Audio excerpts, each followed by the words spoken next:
Bom dia, boa tarde, boa noite, a paz. Nós estamos iniciando a nossa campanha Eu e Minha Casa e nós vamos estar dando início hoje ao nosso primeiro tema, né? Vão ser 7 semanas, né? Onde nós vamos estar nos reunindo com a nossa família, compartilhando uma palavra que vem de Deus. E hoje nós vamos estar compartilhando a primeira com os irmãos, lá no livro de Marcos, no capítulo 9, do versículo 14 até o versículo 29. Nós temos uma passagem até que bastante conhecida e, por coincidência, essa passagem ela envolve família. E hoje nós vamos estar falando sobre o nosso primeiro passo, que é curando a nossa fé. Então, nós vemos que nessa passagem, Jesus ele cura um menino que ele era atacado, né, por um espírito imundo, ele era possesso por um espírito imundo e, de acordo com o que a Bíblia nos diz, aquele espírito ele dominava a vida daquele menino desde a infância dele. Já era um rapaz quando Jesus encontrou com ele, mas desde a infância dele ele era atormentado por aquele espírito imundo. De acordo com o pai dele, aquele espírito impedia aquele menino de falar, aquele espírito jogava aquele menino no chão, fazendo com que ele espumasse pela boca. Ele tinha uma espécie de convulsão, um quadro de convulsão, muito provavelmente. Muitas vezes o menino ele era jogado no fogo e ele também era jogado na água para que ele fosse morto. E agora nós vamos pensar como que era a vida daquela família, como que era a vida daquele pai, vendo o filho dele crescendo dessa forma, sofrendo por conta desse espírito imundo, por conta dessas convulsões, por conta que toda vez que via uma água, ele era lançado na água para morrer afogado. Quando via um fogo, ele era lançado no fogo para morrer queimado. Se você tem um filho, seu filho já ficou doente, eu acredito que foi a pior sensação da vida que você já sentiu. Aquele sentimento de impotência, aquele sentimento de, poxa, se pudesse trocar de lugar com meu filho, assim eu o faria. E aquele pai vivia daquele jeito, aquela família vivia daquele jeito, debaixo daquela tormenta, debaixo daquele monte de incertezas. Era desse jeito que aquela família vivia. Deixa eu te fazer uma pergunta. Para onde você e sua casa correm quando vocês estão passando por um momento de adversidade? Porque muitas vezes nós estamos passando por um momento desse jeito, a nossa fé está sendo minada, mas nós não corremos para o Senhor Jesus. E quando nós vemos Marcos capítulo 9, versículo 17, diz assim: contudo, um homem no meio da multidão replicou: mestre, trouxe-te o meu filho que está tomado por um demônio que o impede de falar. Nós vemos que aquele pai ele foi até Jesus. Aquele pai enxergou em Cristo a única solução para que a sua família pudesse experimentar de um momento de paz, de um momento de alegria. E é somente em Jesus que a família dele, o filho dele poderia ser liberto, que o filho dele poderia ser curado. E muitas vezes nós deixamos Jesus como o último recurso da nossa busca, para a última resposta daquilo que nós precisamos, quando na verdade Jesus tem que ser o primeiro passo, na verdade o único passo. Porque ele fala: eu sou o caminho, eu sou a verdade, eu sou a vida. Ninguém vem ao Pai a não ser por mim. Então Jesus é o único caminho, só existe um caminho. E esse pai experimentou por esse caminho.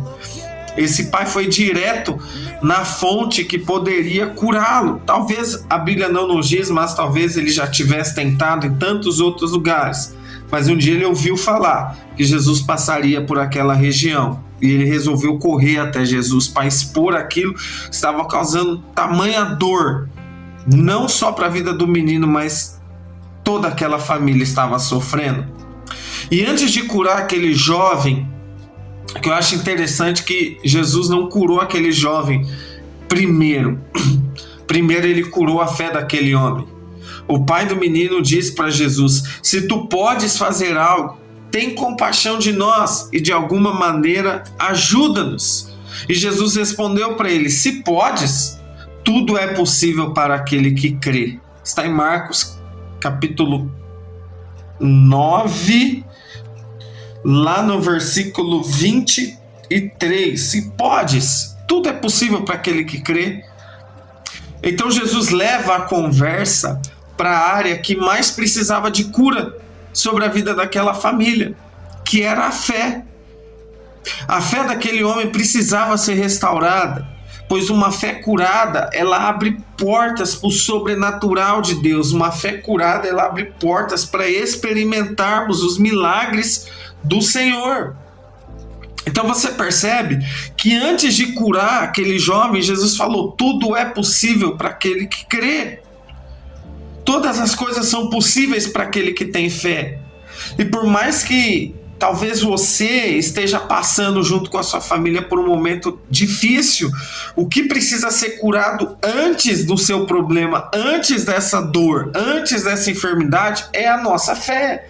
Então muitas vezes nós queremos uma cura, muitas vezes nós queremos que aquele nosso ente querido ele venha conhecer Jesus, mas para que isso aconteça, a nossa fé precisa ser plenamente curada, a nossa fé precisa ser restaurada, porque a fé é o primeiro passo para o sobrenatural do Senhor para as nossas vidas. Uma fé curada, ela abre porta não somente para aquilo que nós precisamos, mas ela abre porta para todo o sobrenatural do Senhor sobre as nossas vidas e sobre a nossa família.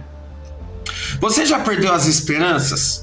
Você já não consegue mais enxergar que o seu casamento tem uma solução? Sua família não consegue mais ver que existe uma esperança? Meu irmão, deixa o Senhor curar a sua fé.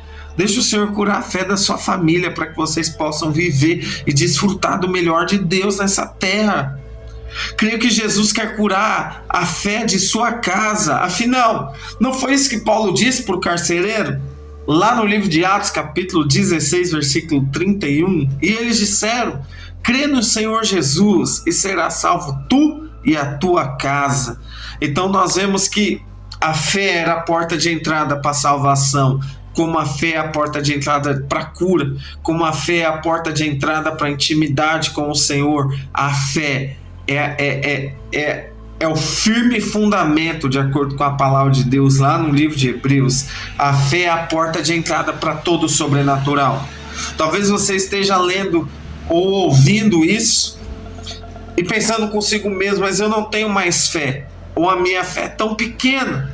Então o que eu devo fazer nessa situação? Vamos ver o que aquele pai fez no livro de Marcos, lá no capítulo 8, versículo 24, ele falou: eu creio, Senhor, eu creio, mas me ajuda a vencer a minha falta de fé. Então aquele homem foi sincero, era um clamor interno daquele homem: ei, Jesus, ajuda-me a vencer a minha falta de fé. Ajuda-me a ter a minha fé restaurada para que eu possa ver o sobrenatural do Senhor agir na minha vida. Sabe, meu irmão? E quando nós vemos como essa história termina, nós podemos ver que Jesus curou a falta de fé daquele homem. Porque aquele menino foi curado, aquele jovem foi liberto, mas a fé do pai dele também foi restaurada. Separe um momento, esteja orando por sua família. Deixe o Senhor restaurar a sua fé e creia nas promessas do Senhor sobre a sua família, sobre a sua casa, e tome a posição como Josué fez. Que posição é essa? Eu e minha casa serviremos ao Senhor. Que nessa semana o Senhor possa começar um processo de cura na sua fé, de restauração na sua fé, para que você possa ver o sobrenatural do Senhor acontecendo na sua casa, para que você possa ver sua família sendo curada, para que você possa ver sua família sendo liberta, para que você possa ver a sua casa recebendo vida de Deus, recebendo o sobrenatural do Senhor. Então eu queria que você separasse agora um tempo junto com a sua família, orando para que a fé de vocês ela seja restaurada. E eu creio que nesses dias o Senhor quer curar a nossa fé, para que nós como famílias possamos viver o sobrenatural do Senhor, em nome de Jesus. Deus abençoe grandemente a sua vida. Até semana que vem, com uma nova ministração que vem do trono de Deus. Deus abençoe a sua vida. Em nome de Jesus. Amém.